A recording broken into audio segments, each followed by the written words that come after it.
Hey guys, it's Katie. So I'm going to try a project here, and I was just doing it with 3 different colors, but I think I'm going to start, because I've never done it, with just one color. And I'm going to be using some Kato, and I'm going to be using some Scrap Primo Accents, which has more of a purpley pink tone. I don't think it's a Primo Accents magenta, because it's more purpley than that, but it's really, really soft. And my Kato is really, really dry. So what I've been doing is just mixing them together till I'm happy with the color. So I think that's what I'm going to do, and I'm going to use this color as the main color. So what I'll do is I'll mix. I'll run some of this Kato through a couple times just to try to soften it a little bit. Because when you mix a really crumbly clay, which you'll see in a second, with a really soft clay, I'll show you what it does. And this is a really, really crumbly clay. I love Kato. It shines up really nice. It's a really strong clay, but in Vermont, even in the middle of the summer like we are right now, it's still really hard for me to condition. So I'm going to mix some of this really soft. Like, look how sticky this is and soft this is compared to this. Like, it rips. It doesn't stretch. So what happens when you mix a really soft to a really hard is it begins to get all flaky. It gets weird. Let me run it through a couple times and show you what it'll look like. But it's not that you did anything wrong. It's just a soft clay coming together with a hard clay. You see how it's starting to flake apart? Just keep working it and it will come together, I promise. And it falls apart in your machine. You'll see it all on the bottom. On that base plate, it starts to flickle off. So I'm going to keep mixing this till I get a color like this. And when that's done, I will be back. And there's our final color. So it's not as pink and it's not as purple. Again, you could probably do this with multiple colors, and you could probably do this with one color. So what I'm intending to do is kind of make a pendant and have stripes, but out of a blend, if that makes at all any sense. So you'll see once we get there, and you obviously have seen from the photo that we did, that I have at the beginning of this video. So anyways, or how you selected the video. So this is going to be my darkest color, okay? Again, you can just use it with one color, or you could do multiple colors. This is going to be my darkest color right now. And then I'm going to take a little bit of this, and I'm going to add some white. And then I'm going to take a little more and add even more white. So that way I have 3 shades of this pink. So I have a light, medium, and dark. And the white I'm going to use, so I don't know if you remember from our translucent cane the other day, that we had the white and translucent cane. It's mainly translucent, this one here, but you can see the spots of white in it from this flower, or where's the baked one? See if I can find my baked one. So I'm just going to stretch my white out by using the white translucent scrap and adding more white to it to make it a little more opaque, not have it translucent. And where the hell is it? It's in here somewhere. Where? I don't know.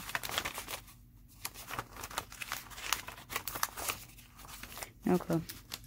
Look at that cool mark. It's too pale. So any translucent that you use, you can always add pure color to it to get it a little more opaque. I know I taped it in here. Well, here's one I didn't tape. So from this cane, we have this scrap. And this is the petal scrap I cut off. So it's wrapped in white, mainly translucent on the inside, but then with the dots. So I'm going to add some more white to this, and that will give us a slightly less opaque white, but still a good white. So I'm actually use my Kato because mostly this color is Kato. So I'm going to bake it per Kato's instructions because the bulk of this, it had a little Primo accents, but it was mainly Kato. And so I will be using my Kato white, my Kato black today, which was a little firm. So I chopped them up into pieces just like I showed you on that translucent video.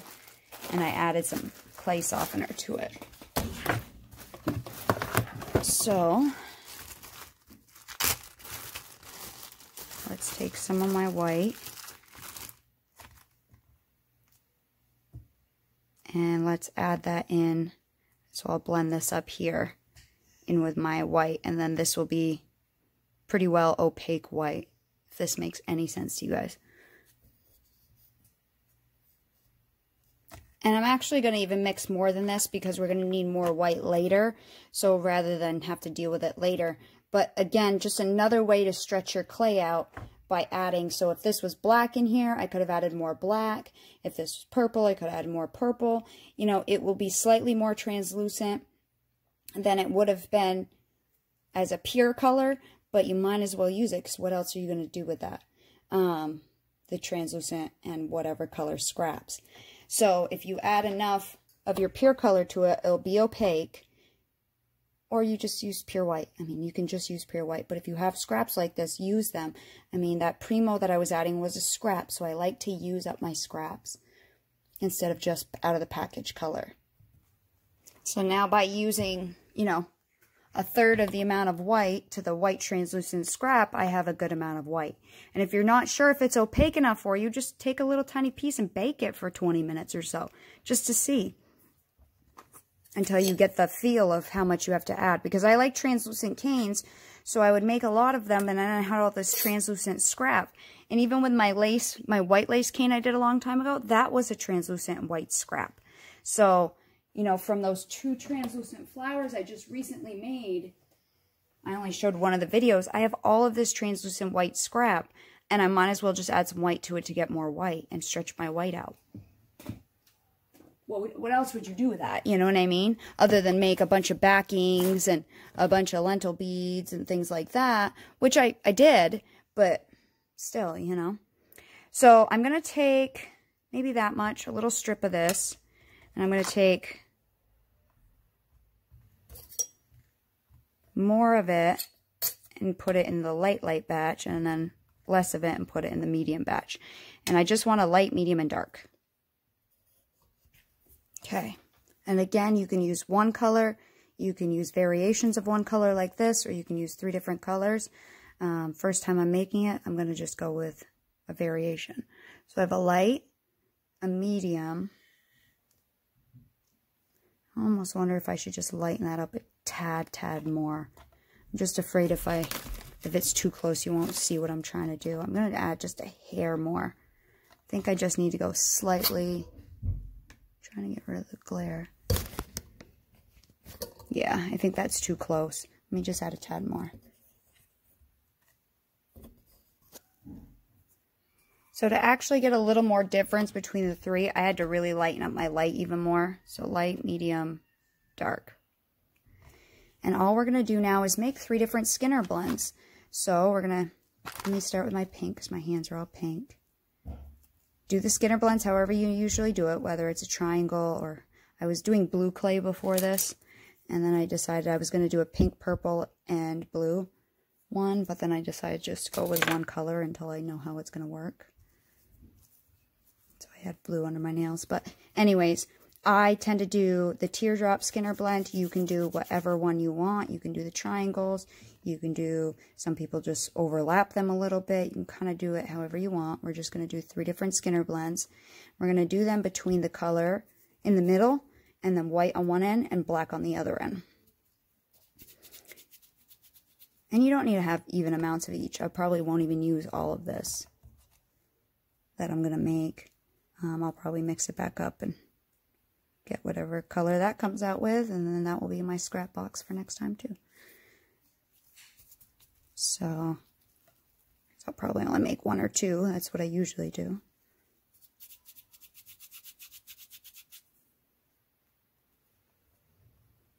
So now wipe my hands off a little bit. It doesn't really matter if your color's pure. I'm going to go with my white next because my black with clay softener is going to be really messy on my hands, so I'll have to go up and wash my hands after. Now what I should do, let me actually mix this back together.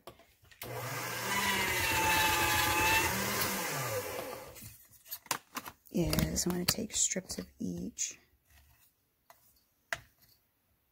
And again, this is my white translucent scrap. That one's actually probably too wide. Let's add it to this one here. That one's shorter. And you can just do balls and see if they're roughly the same size.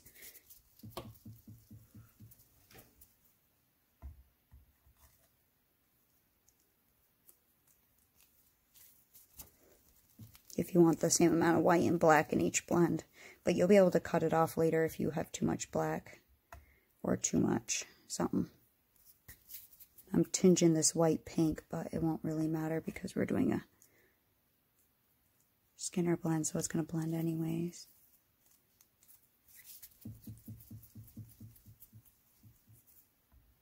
Okay, and then we'll teardrop those and put fat side to skinny side.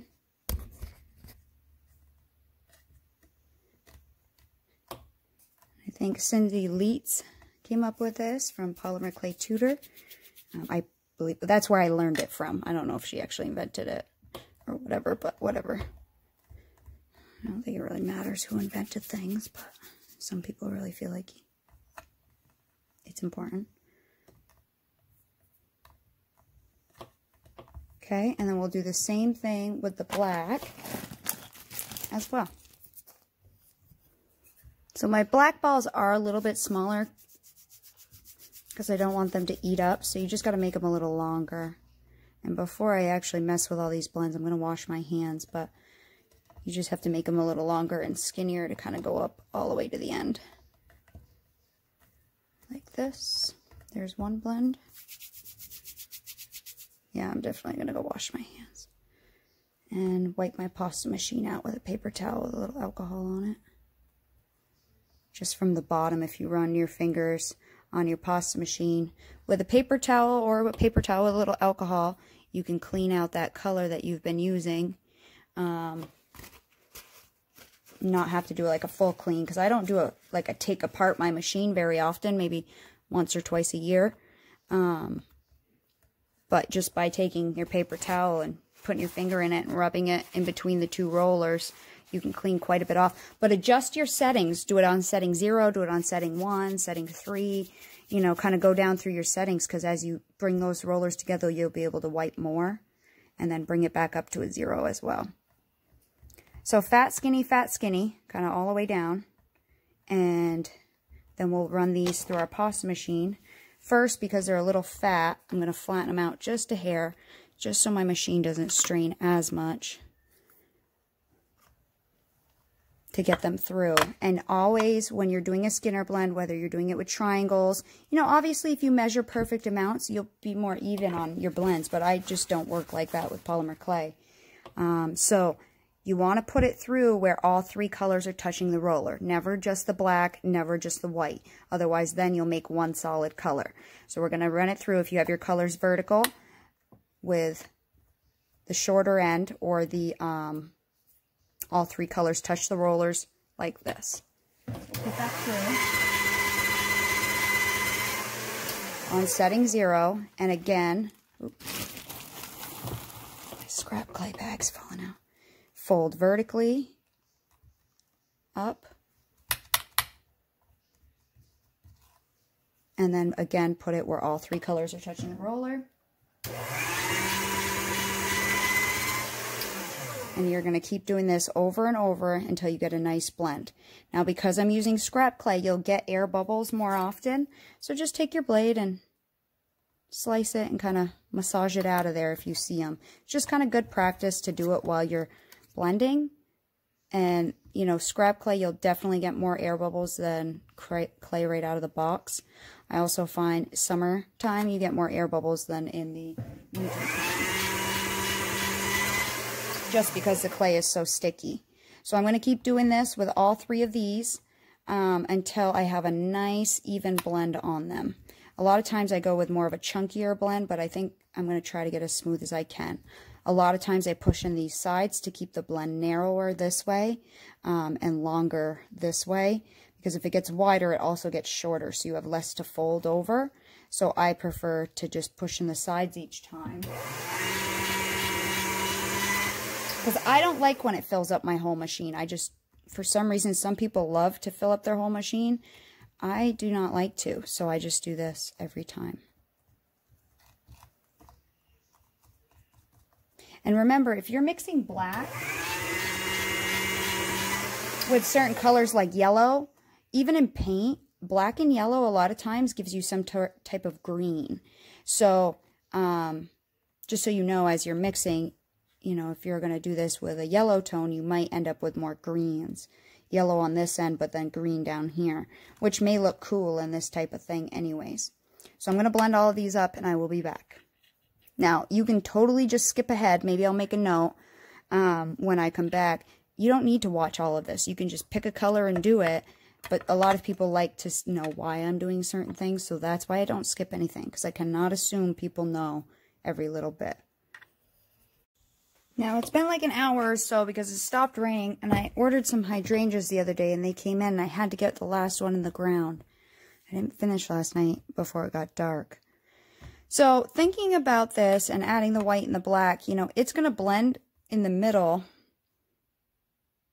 fairly evenly, so you can't quite tell. Oh, you can a little bit that this is my light, my medium, and my dark. I'm going to keep going with it, but it might not matter that much if you're only using one color. You could use three different colors, again, like just like the rainbow, like yellow, red, orange, or green, blue, purple, or something like that. You could do that. I'm just going to keep going with it. These are my blends. I'm okay with where they're at. You know, I blended one a little bit more, but I'm just done with blending. So anyways, what we're going to do now is we're going to make a long thin strip like we usually do when we're going to fan fold or do a blended roll. So I don't fold it over because I get tons of air bubbles when I do that. But if you fold it over, go ahead.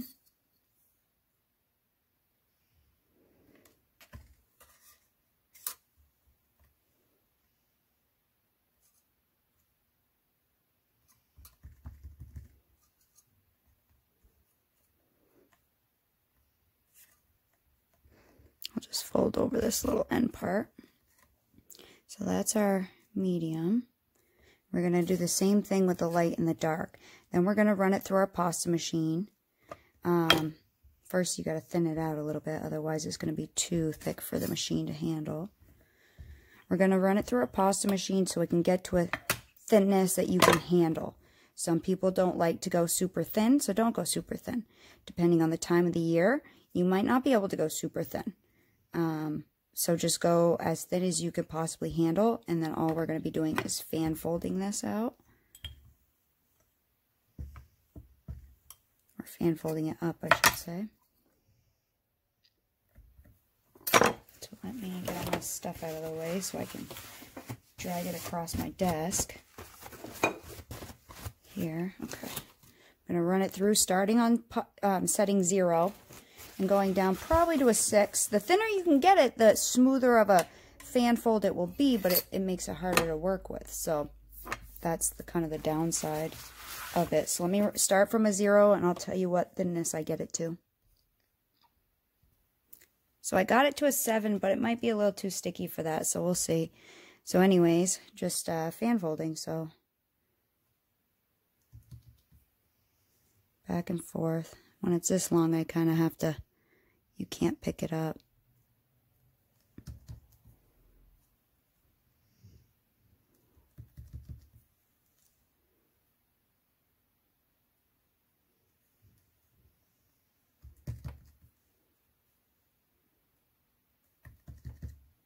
Move that got crooked, but oh, I did get to be able to separate it.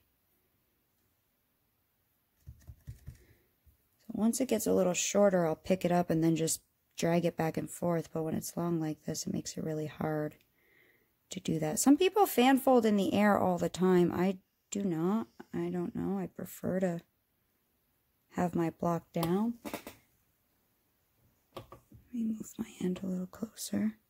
So some people do this like this all the time. They just kind of go back and forth. I usually prefer to set my thing down.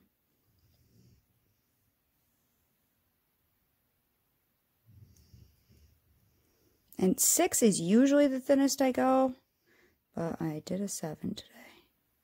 It has the Kato in it, so it's a little bit less sticky, but it also has Primo too, which is really sticky. Let me see if it's short enough that I can just bring it back and forth. It's hard because my camera's in the way. Or my phone, I should say. This is how I prefer to do it. And we're going to do the same thing to all of these. Again, I apologize, the dirt in my nails. I didn't finish getting it. I got the whole, because we have river rock. I got the river rock moved. I got the black, we have like this black plastic mesh stuff that keeps weeds from growing up. I got that cut. I got the hole dug because they're in 3-gallon pots, so twice as big, twice as deep. I got the plant in, and I got it backfilled up until about 2 inches from the top before the rain. And it wasn't just like sprinkle, it's like torrential downpour. I guess we have a tropical storm Faye coming up the East Coast, which is weird because my fiance's last name is Faye. Oh, that just ripped on me. Because I wasn't holding my white end enough. And so it started coming down hard. I was soaked when I came in. I had to change right at the doorway. Strip everything off. And I had a raincoat on, which kept me dry underneath, but not my pants and stuff.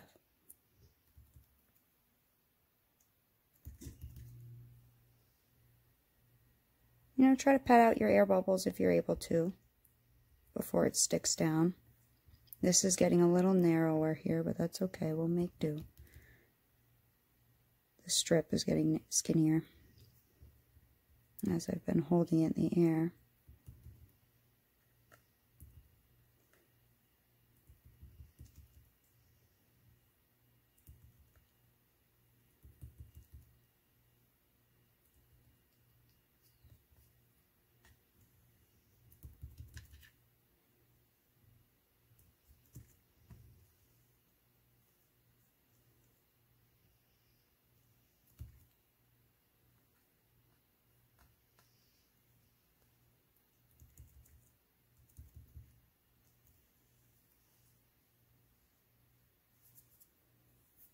Rip that piece off.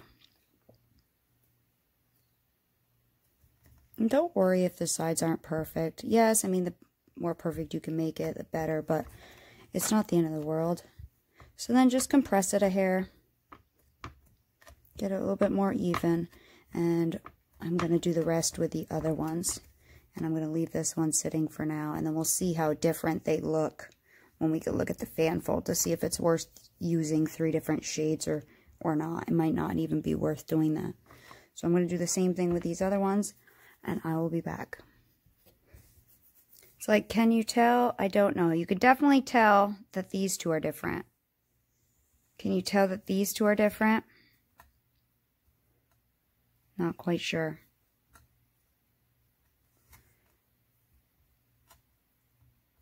So I'm gonna go with it just because I'm going with it. So the next thing we're gonna do is we're gonna bring these out just a little bit to make them longer this, well, no, let's make them longer this way. I want to cut a couple out of here. Actually, maybe only 2 would be fine. 2 of each. Get it even first. So at whatever way you want to bring it out, it doesn't matter because you have light, medium, dark. So you just kind of have to reduce it down just a little bit, and that way you can cut 2 pieces out of it. And we want to try to make all of these around the same size because we're going to stick them all together in a minute.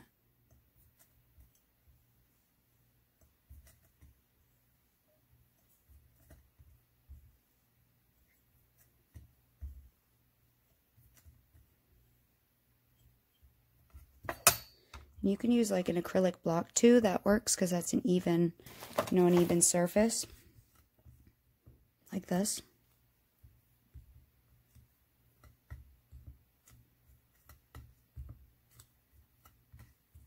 Maybe I'll give it a little push on the ends, just make sure the ends are kind of even.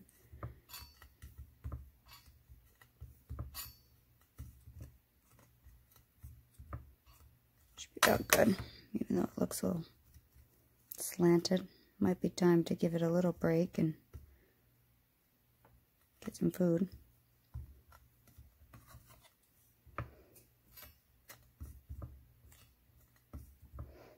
So it doesn't matter what you use when you're reducing squares. You can use your acrylic block, you can use your rollers, you can just use your fingers. Just a tiny little bit on the ends though, because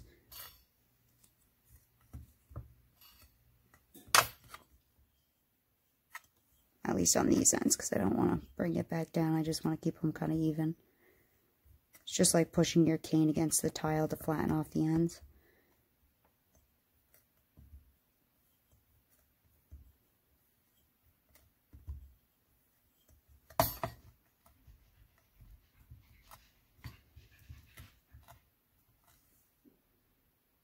About the same size.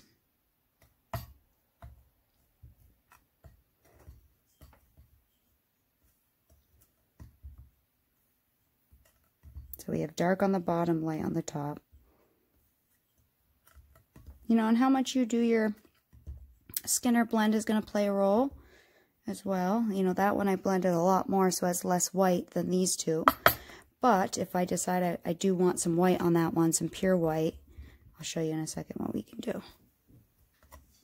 Because it might actually look funny if I don't have pure white on it. Whereas the other two do. So we can take some more white that we have.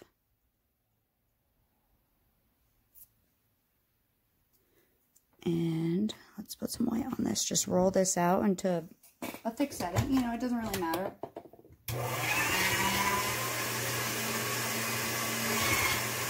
So right now this is on a 0. That should be able to fit. And then just plop some white on there. Just make it roughly as similar to the other ones. You know, same thing. If you didn't have enough black and you want to add some more black to the bottom, you can do that. And remember, this is my white translucent scrap, but you can just use pure white. And again, you can obviously vary your colors, not do 3 of these, but do 3 different colors. I don't really know how doing 3 shades is going to show up unless I really made the shades really, really different from each other, which I did not do. I could have used blues, like a really, really light blue, medium blue, and a dark, dark blue. You know, you could do something like that. These pinks trying to stick with the same magenta kind of didn't quite work out as even. So anyways, so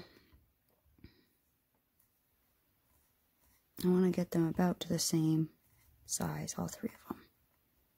Because we're going to then, in a second, stack them. This one's got to go a little longer. Doesn't quite matter how tall they are. It's more about this way here. So, I wish I had a good blade out, but I don't because they're really soft right now. I'm just going to eyeball it.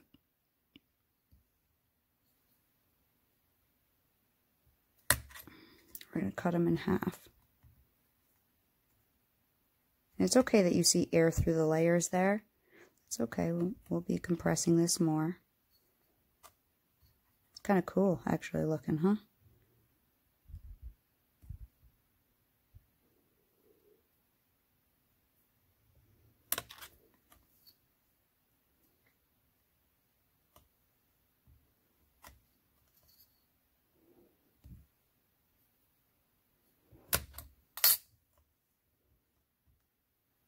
That's my dark.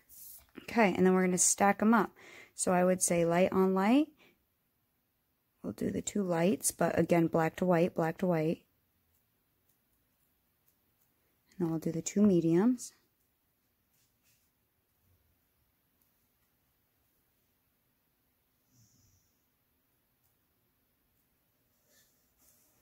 And then too darks. I mean, you could just squish these two together for now.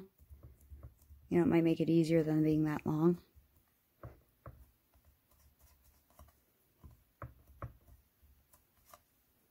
Like that.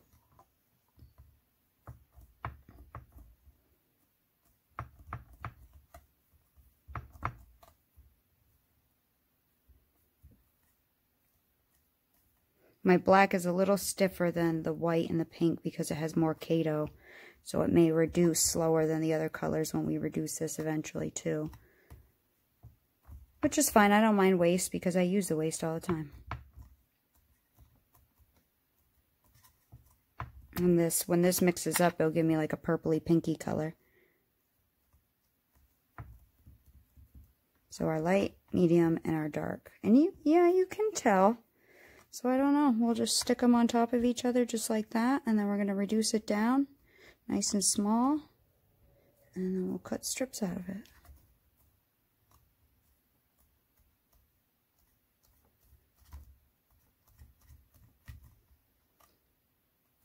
I do want to kind of keep it long, because I want to be able to cut a pendant out of it, but reducing it like a square just by kind of pinching it here, starting in the middle and then doing the ends.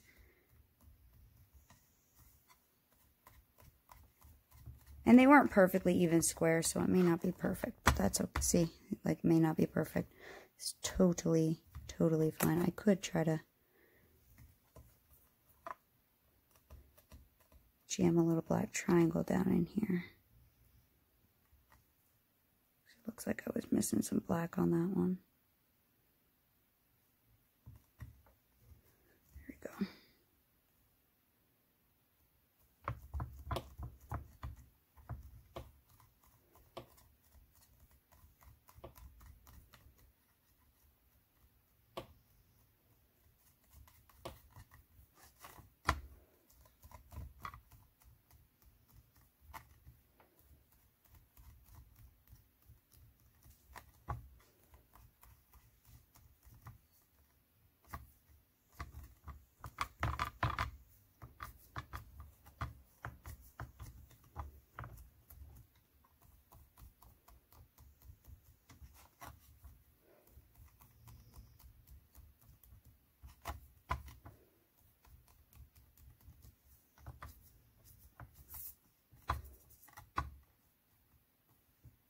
I don't want to do that too much just on the end ones because it's going to make the end ones do more than the middle ones. But you can definitely pull it like this way.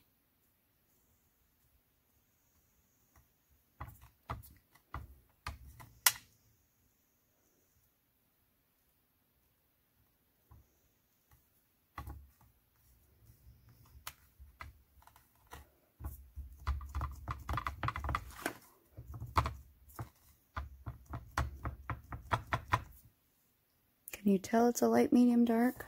I don't know if you can quite tell. Kinda.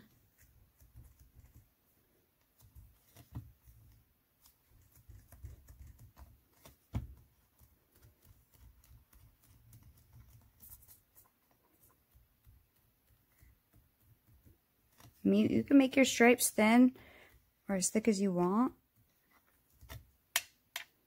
You know? Depending on what way you slice it will depend on how this is going to look. I definitely will probably let it rest a little bit before I kind of make slices and then cut a piece out of it. I see a little air bubble popping right there.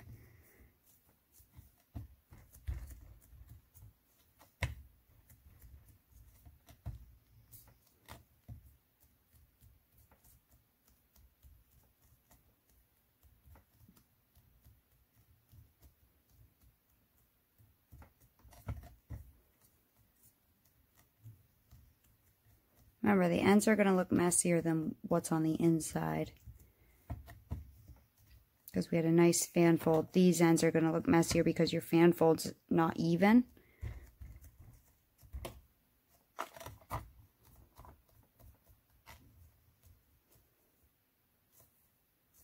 Might actually need to take it down a little bit because most of my pendants are only like 2.5 inches tall. But I want like to cut out a pendant. If I cut this way, you know, down like this, you could cut it like this, or you could cut it like this short end or the long end. You could stack multiples of these together side by side by side. You know, you could cut this right now in half and stack it together if you want to.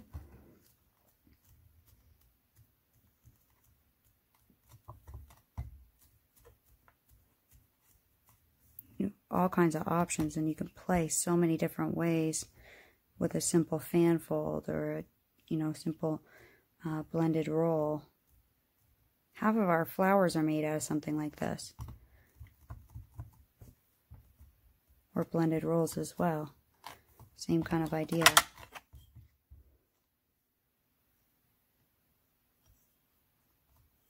So sticky. See what I'm kind of getting at with my pattern here? That's kind of what it'll look like. Now, it might look better if we did 3 different colors, like a rainbow, but with the black and the white to separate it. You know, that's kind of what I was imagining, like stripes, but not perfect stripes. I don't want to cut it right now because it's way too soft. So I'm going to let it rest for a while. And then, like I said, I'll decide if I'm going to cut these little skinny ends and put them next to each other, or if I'm going to cut one big fat one. I'm not quite sure. And then cut, you know, I like one of my longer pendants. For some reason, I just like the longer ones, so you could cut like an oval like that. Anything like that. It might look cool as a half a pendant. I don't know how it would go with the flowers I just made. I have this yellow one we just made. Might look cool on half. Or we have this one. Might be too similar, but that might look cool. Or we could even lay the translucent flowers on top of it and see what it looks like. Or even do the translucent flowers on half with a backing, like a pink backing, and then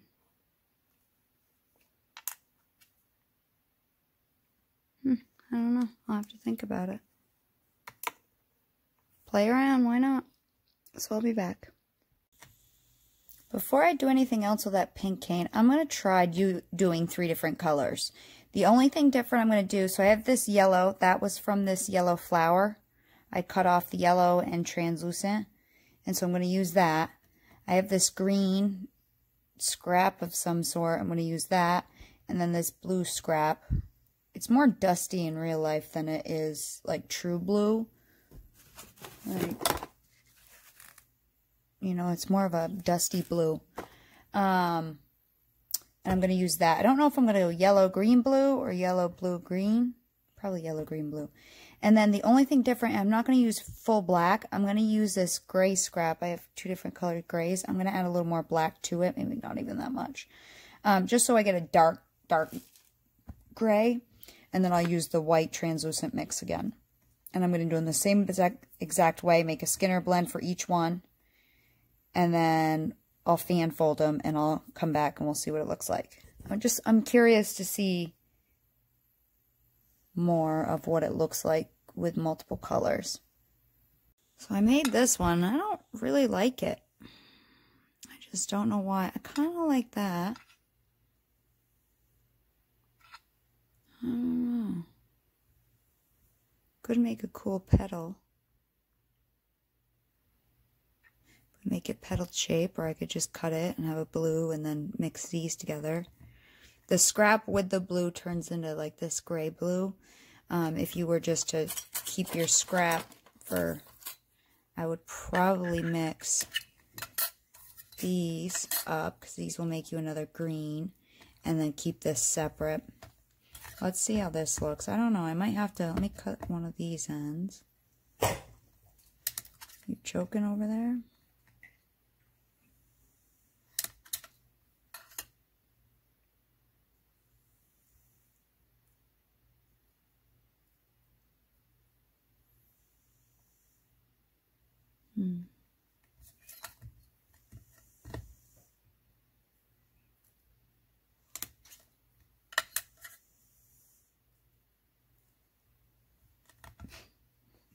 Diesel's having a hard time breathing over there. He's like breathing so deep. We put them together. I mean, I know they're just as scrap ends, but I'm just trying to think of what I'm doing here.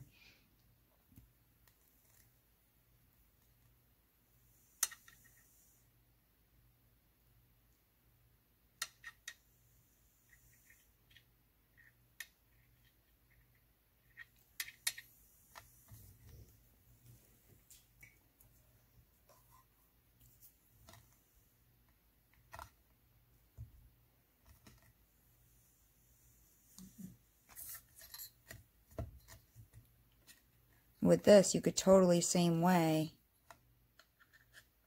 keep your pink scraps, the pink and white. Like this is what I would do. This is how I separate my colors out for later. I mean, a little black in it isn't going to hurt anything because it'll just make it more purpley.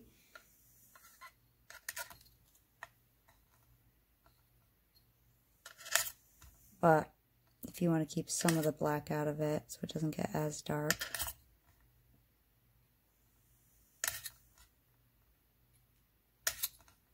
That's what I would do. That's what I usually do when I'm doing my scraps.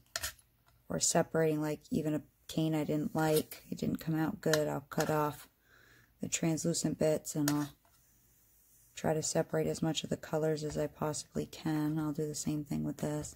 Let's cut it long way and see.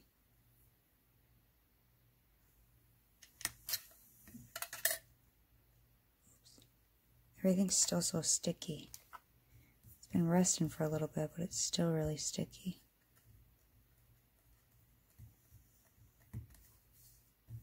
My clay slicer for something that big might be good. I don't know, let's see. What if I were to...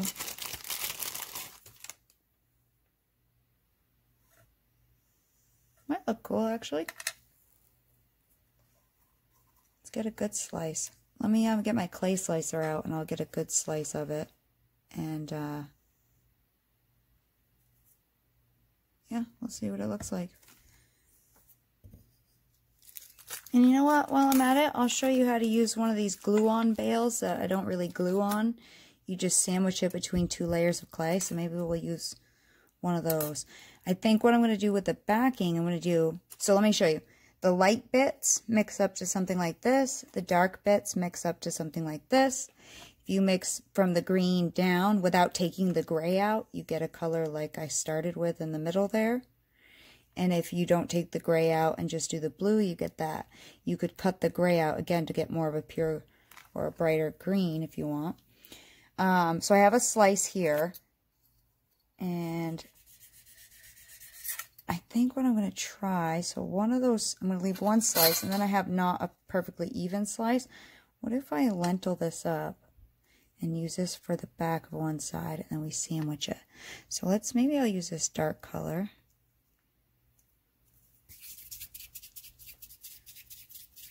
And then let's wrap this around.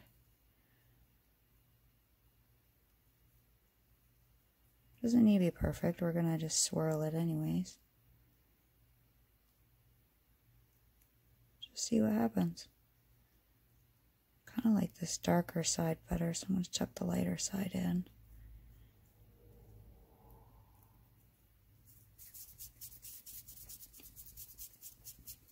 Roll up into a flat ball, and then maybe we will lentil the end there.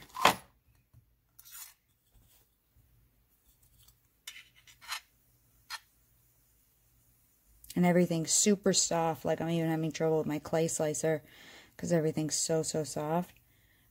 It's not wanting to lift back up. It's sticking to the clay, which then moves the clay, which means then I have to get another slice. I don't know, maybe we keep going with it? Do we keep swirling it? Do I stop? Do I swirl in another spot? That looks pretty neat, huh? Let's flatten that out. Get my little roller here.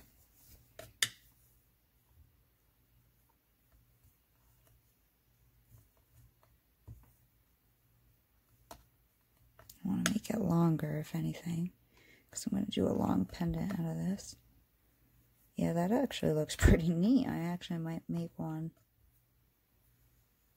Just cut a piece out of that. But if I use this for a backing, I can wear this front or back. So then, let me see if this is long enough. What cutter am I going to use?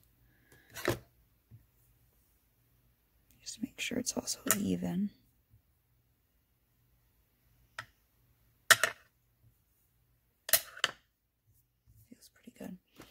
I kind of want to use one of my longer cutters. I have these from Oh Joy Creations from Mary Joy Coleman. And I have also this one.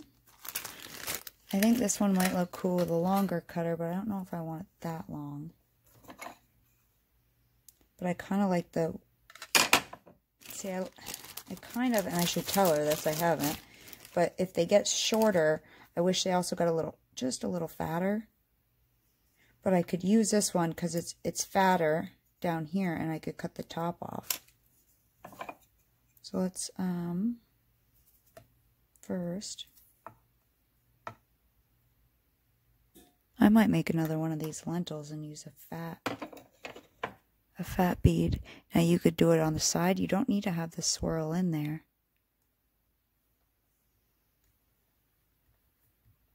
I see an air bubble in there. I'm trying to push it out of the spot that I'm going to be using.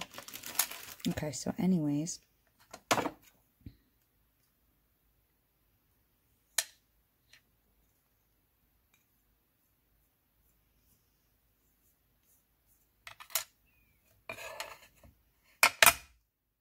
We're going to have to sandwich these two together. And if we're going to sandwich them, we want the not so good side in. And I'll pick this up and side.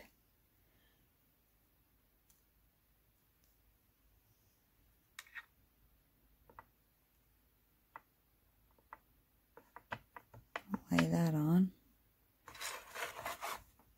Where did I just put my mini roller? I got this little small roller off of Amazon just by looking up acrylic roller or something. And then if you can help it, don't get it to stick down. See, that's why I don't like these as well, because cutting out your design, you got to get it in there. So I could cut two separate ones. But I also might just do it like normal. Sorry, tricked you.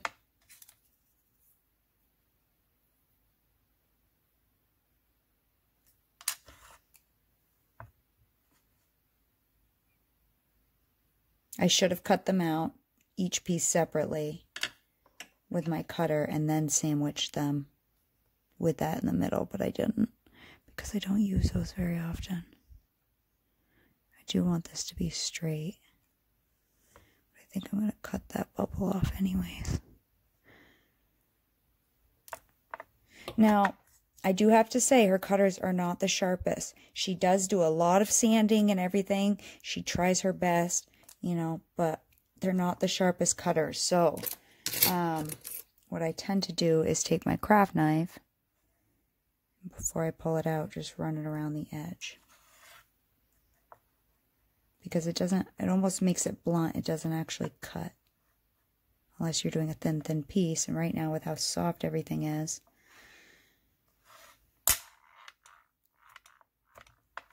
See what I mean? See right there? Like that, a lot of time is attached still. So I don't care about scrap, or the rough edges. That's not a big deal to me. I'll just buff that off quickly with my Dremel.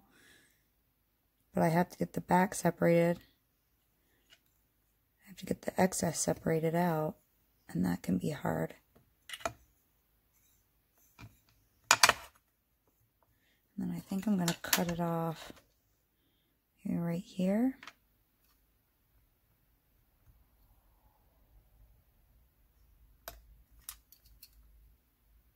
And we'll look at the back later. So again, don't worry about all the scraggly bits. I really don't worry about them, just because I'm going to deal with all of that later with my Dremel. I'll just do a quick buff up with my Dremel on that. Let me try to do, let's see if I can get one more slice here. Might as well before I scrap this up. So I'm doing 2 full turns on my Lucy clay slicer. Why is it going down? Bumping on something?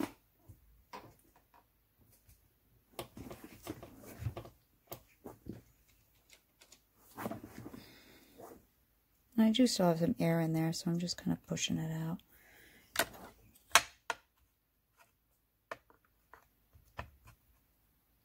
Let's do one more slice if I can.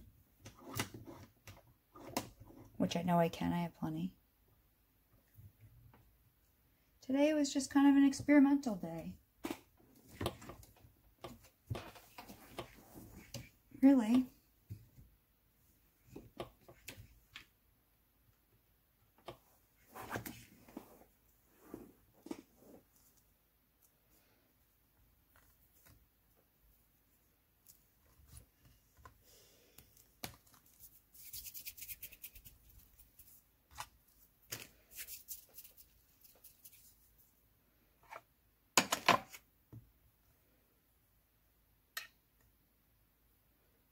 No, I want to wrap this end first.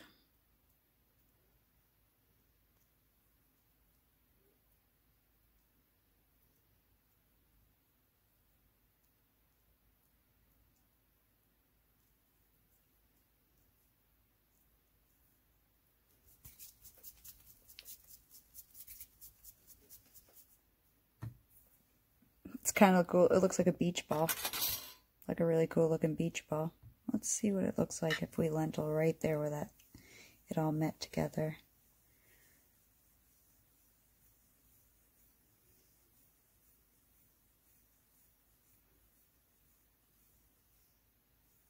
And when it's really hot and sticky, it swirls really fast. You can get as much or as little of a swirl as you want.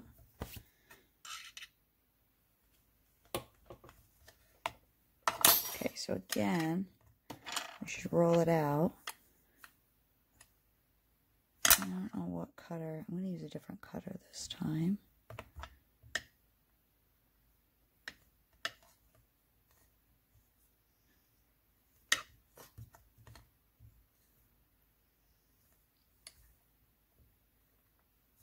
And like I said, I did 2 turns of my Lucy clay dial, and that gave me about, can you see it, that thickness? Probably about a setting 0.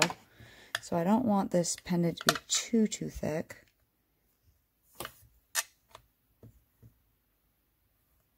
But I don't really want to run it through my pasta machine either.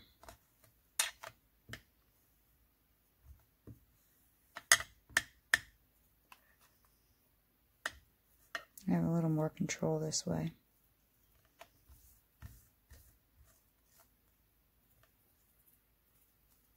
There's a fly in here. It's driving me insane. I wouldn't worry about this so much, because we'll do a little sand. That was just from my table mainly. But I do see a little air bubble right there. Oops, there goes my blade. Okay, so I'm going to use this side, I think, visible. And I don't know, let's do a different cutter. This is again from Mary Joy. Do I want to use this bigger one or this smaller one? And will it fit on my stripe? Gotta stretch my stripe out just a little bit.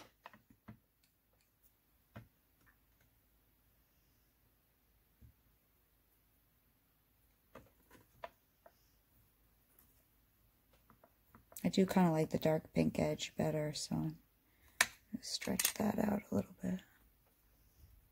A little bit more. Everything's so soft, so I can't really pick it back up very easily.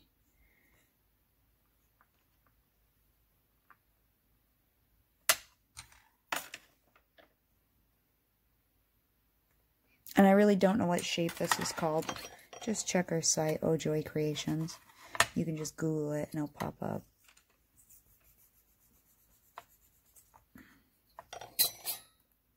Okay. So ideally what we should do, if we're going to use one of those glue-ons, is we should cut our shape out.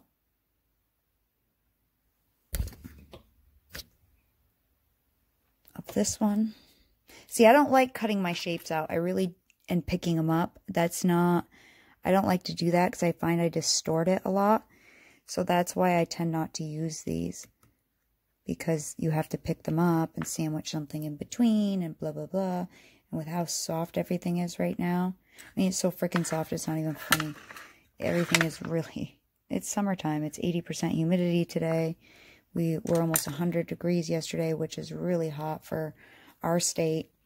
And super hot for our state. And it's been downpouring all day, so, and it's probably in the 80s though today. So then pick a part of this that you want.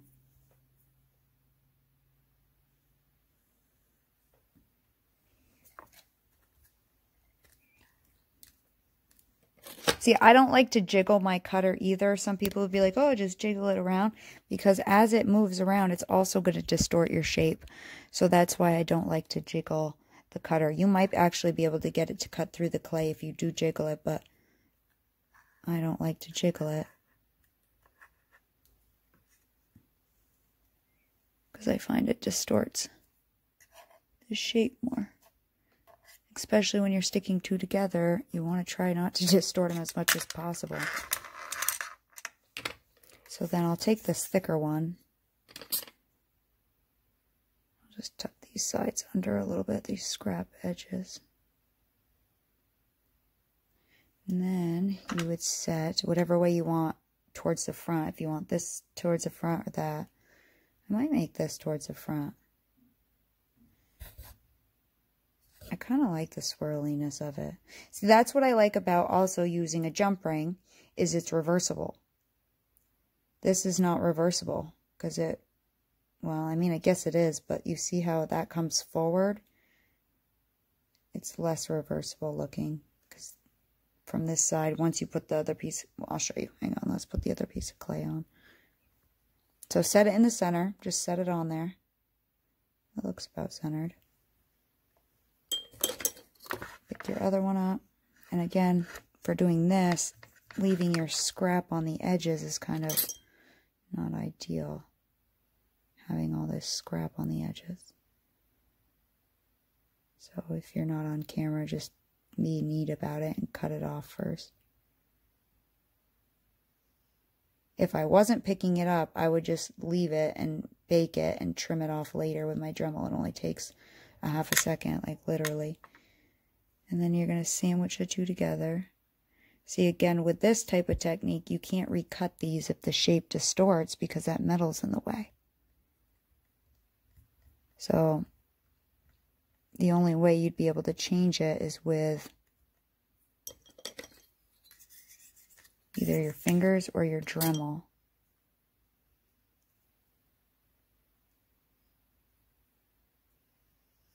And you kind of smush it around that.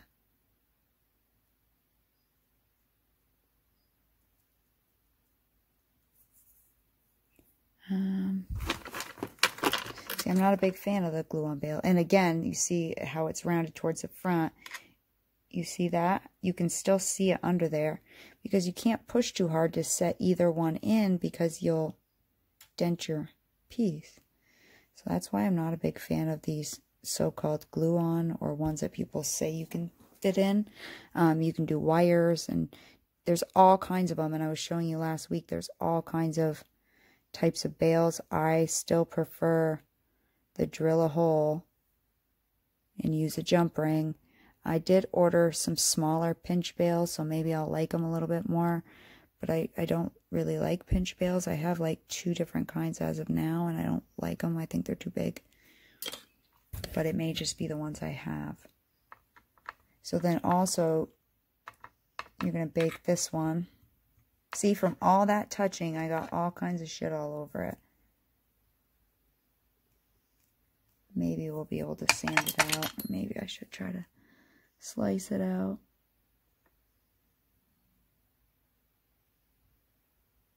Oh, I sliced it out a little bit. Anyways, I'm probably going to do one more swirl just because without where I would drill my hole like normal. Definitely makes a cool lentil. And I just want to show you, you know, from once I scrapped it up, that's very similar to the gray I started with. Here's the blue portion of the green, blue, and yellow one. Here's the yellow and green mixed together, which is very similar to the green scrap I started with. Out of the pink cane, here's the light and the dark. You know, this color right here, I guarantee you is very similar to this dusty color you guys liked a lot. So you can change this, you know, I got that one by adding more white. You can take this basic dusty scrap color and add some purple to it to get it more purpley, or more blue to it to get it more purpley. You can add more pink to it to bring it more to the pink end, darks and lights to lighten it, white and black, obviously. But people say when you have scrap like it's junk, I use these colors 99% of the time, and then I modify them. This is the blue I started with, and I'm not very far off from that, so I'll mix that together to have a little more of that blue scrap. So pretty much I lost a little tiny bit of pure Kato magenta, but I ended up with these two colors. I was using white and translucent scrap. I lost a little bit of black. So really, I think it really stretches your clay out a lot further if you learn how to use your scraps, and how from a cane, you know, let me show you. And these are on my Amazon. This is what I keep my scraps in, these boxes here. They're project cases, and they're only about like an inch something tall. And they come in like an 8 or a 10 pack. They're on my Amazon page. But this is how I keep my scraps when they're not mixed up. So that sunflower I made that I wasn't super thrilled with it, right here, what I did, and I had reduced this down to multiple sizes, is I took and shaved off as much of the yellow and white translucent. And that's where I got the yellow for today, what I did out of that green, yellow, and blue. You know, I'll mix some of the oranges together. I still haven't mixed these, but to get a lighter orange, you know, purples, reds, these are all scraps, and these are all colors I can use in the future. The same with these here. 99% of these are all scraps. You know, my white and translucent scraps here, a brown scrap. I mix them all together, or I add a color to it to darken it or lighten it or change its tone a little bit. And then I end up with different shades. Like this is out of the box purple. I don't really like out of the package. I just think a lot of times they're too, I don't know, too solid of a color. So I like to use my scraps, and I will leave these in here until I need a similar color, and then I will change them. Here, I think that's the color that I just showed you of that magnet that we had made, but I think it came from something very like this, and then I just added colors to it to modify it. Same with my grays, and then my pinks. And I'll just keep these all in my box until I need a similar color, and then, or a color with that very similar base, and then I just modify them a little bit. So anyways, I hope this helped you to use your scraps. I'm going to bake those off, and then we'll finish them up quick. I won't show everything because this is more of a play video. I didn't really have anything in mind. They will look cool once they're baked. So I did one more. I didn't like the green, blue, and yellow one, but there was no love lost. Like I have just as much scrap as what I started with, the gray, blue, and yellow. Or the gray, green, yellow, and blue. So I made one more perfect circle with just a circle cutter.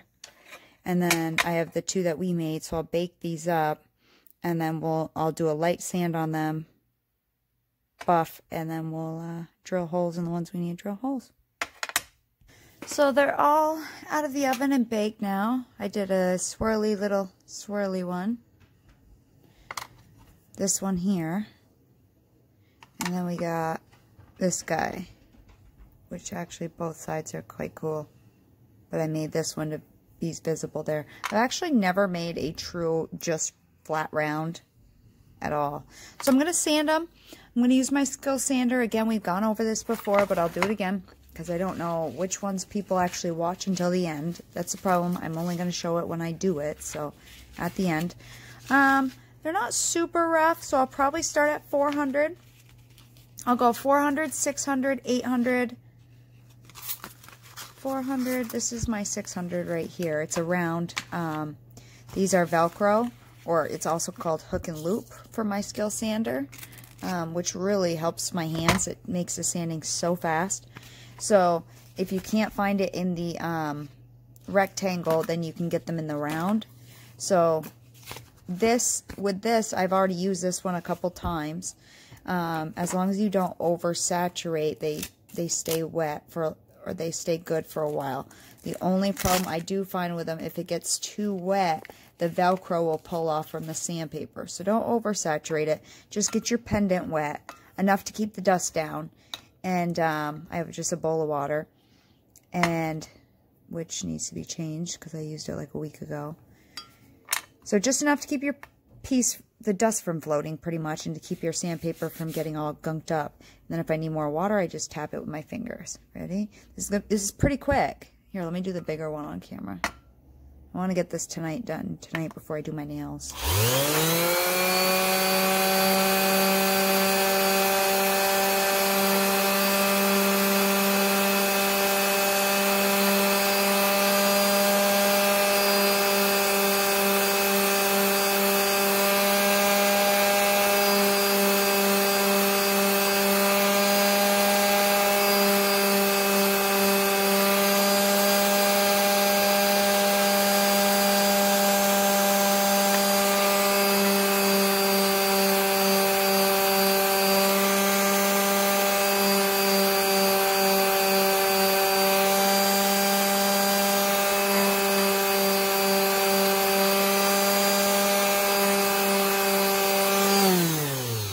That's done with 400, and then I'll just do them all in 400, 600, 800, 1,000, up to 1,500.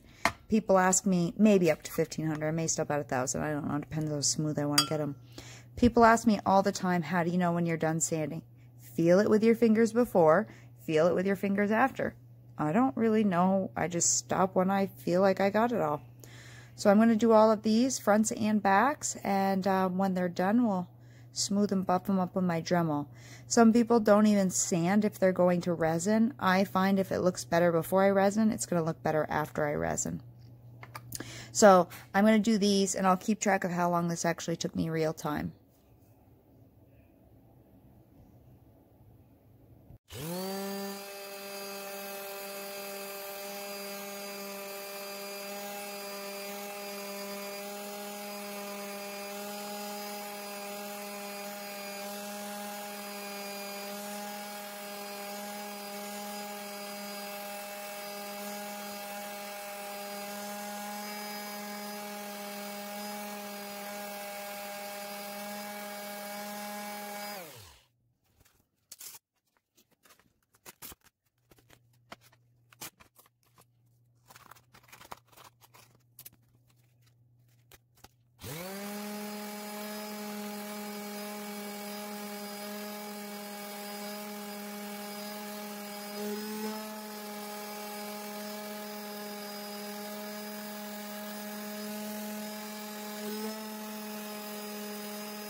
So real time, that took me 6 minutes to sand 3 pendants.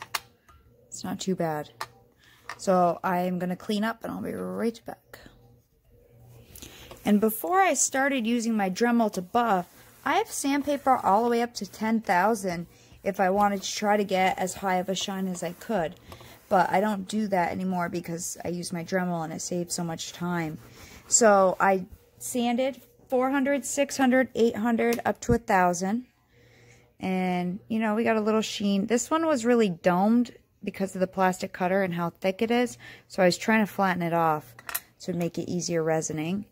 Here's this one. And again, you can see on the back side where you have that, but it is embedded. And then our round one. So now we need to buff them up. And I'm going to use my Dremel for that, like usual. And I use an orange wheel and a white wheel. And these are on my Amazon Ambassador store. Again, I've said this many times. The link is below in the description and in the announcement tags on my Amazon page. The orange wheel is a little more coarse than the white wheel, so I find to get a better shine if I use both.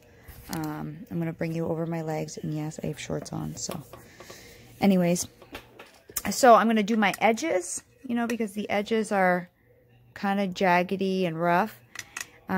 Refine the shape up, especially on this round one where it was a metal cutter and it got this weird edge. So I'll change the shape a little bit and then buff the top surface. So yeah, let's just do this one. I'm using a Dremel 4000. Again, I've said that before. You can get off-brand ones, but they just don't have the torque. I've had off-brand ones. I have one still. They just don't have the power the actual Dremel does. I like the 4000 because it has many variable speeds, not just a high and a low. The high being too high, the low being too low. And the lock button is further down so I can grip it up here without hitting it. I've used a cheaper Dremel or like an old, you know, like the base model, and the lock button was right here. And when I tried to keep grabbing it, it kept and stopping the bit, which isn't very good for it. So you can trim up your sides just by putting a little more pressure than you would. And you can also go a little faster too if you want. But I'm still at my polishing speed, speed 15. And I'm just putting a little more pressure to trim. So trimming with your Dremel is different than buffing. When you're buffing, you're just gently gliding it along the surface. You're not putting pressure. Otherwise, you will trim your surface. That's not what we're looking to do. On point, sometimes it's easier to come towards the point, like this. Otherwise, I'll kick off it, and that's what I was doing. So I just flip it around and come towards the points.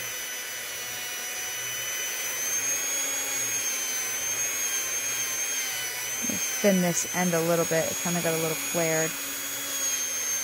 And then I might round these off a little.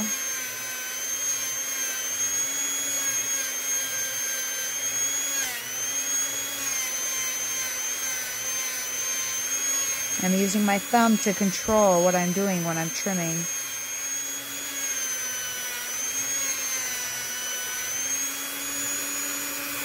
Okay, and then buffing, just again, gently gliding it across the top.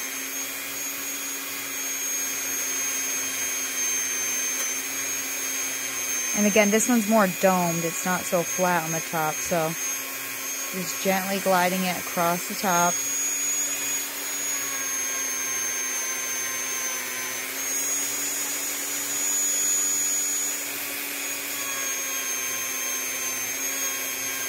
Not quite sure if that's a hair down in there or a crack.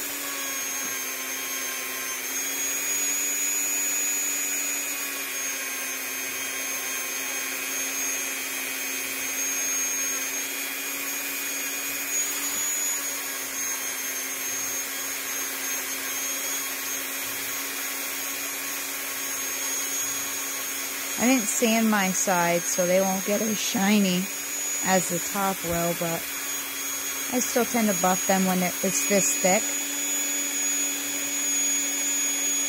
Now these wheels are really old. I've probably been using these wheels since November. I should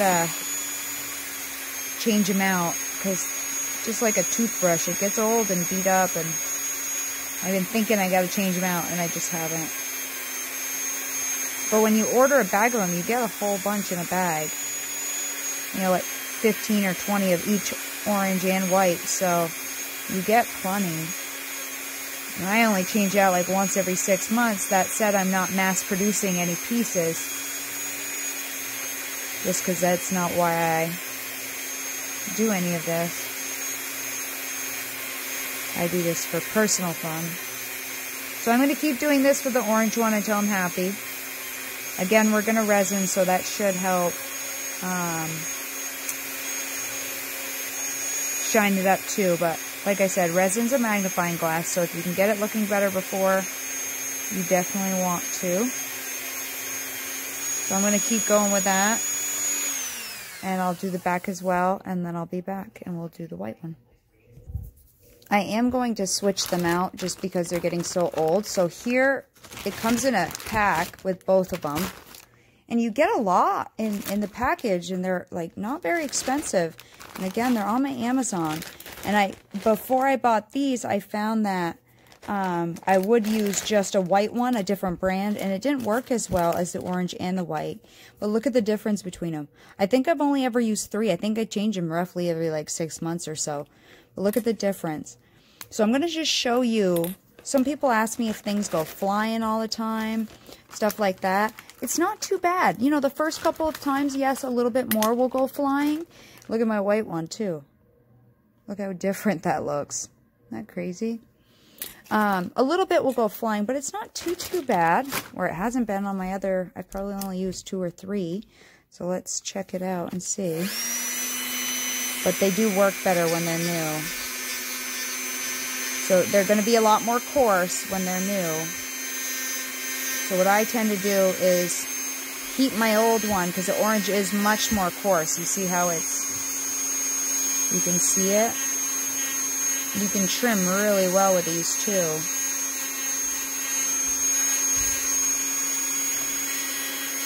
So very little pressure right now. I might even slow my machine down a little bit. This is a brand new Dremel, so it gets pretty high torque. But not really much is flying off my thing here. So what I'll do when it's brand new is either I buffed up pieces I wasn't so sure about when I was learning, or what I tend to do now that I have an old one, until this gets broken in a little bit, is I use this orange first, then I use my old orange one, just so it's a little less coarse, now that I have them broken in, or work it out on junk pieces, because it is quite coarse when it's new. And then I go with my old one, just until that one gets broken in. And then I'll go with my white one. Just until that one gets broken in. Otherwise, you can see marks. It doesn't matter how fast or how slow you're going. So I'm going to finish that up. I was just saying I was just changing. That mark right there is something in it. Like I must have gouged it with my fingernail when I first did it. So you can also fluff it up a little bit and get it a little less tight when it's brand new. You know, when they're brand new, they're really coarse. So anyways, I'm going to keep going with this one on all of them. I'll stop talking. And then I'll come back. And I'm using even lower speed than I normally do when that gets old. You can see, I mean, I think I got like 2 pieces that have flung off on me. One there, one there. So no, they don't go all flying. It's very minimal. So I'm done with the orange wheel on all of them. And now I'm going to do the white wheel. So we have a pretty good shine with just the orange, but I get a better shine if I do the white as well. Same thing, pretty much, same exact thing, and I usually do it over my lap like this. I just rest the back on my leg down here and buff up here. I usually do it like this. I do have the flex speed attachment, but I have so many damn cords on the floor, I don't need one more cord. So I'm going to do this with the orange as well. Same exact thing. I'll do the sides, fronts, and backs. And then when I'm done, we'll be ready to resin. So I have them finished, and I just used my pinch bales just to use them up, which I showed how to drill a hole and everything on the video right before this. Or I'm going to be releasing it before this. So, and I show that so often at the end of my videos when I'm drilling the hole. So I didn't feel like I had to show it on this one. So I've resined them, and just these two. This one I didn't resin, just buffed and sanded. That will go in my scrap box where I keep my extra pieces. But here are two that I now can wear. I haven't made a full round one, so now I have a round one. There's the back, just sanded and buffed, but not resined. I don't tend to resin the backs. And then, I mean, you totally can resin the backs and sides. I just don't tend to. I feel like it's a waste of resin. And then here is this one. And again, the back on that one. So, that is done. Pretty easy. It was a good play day. See you next time.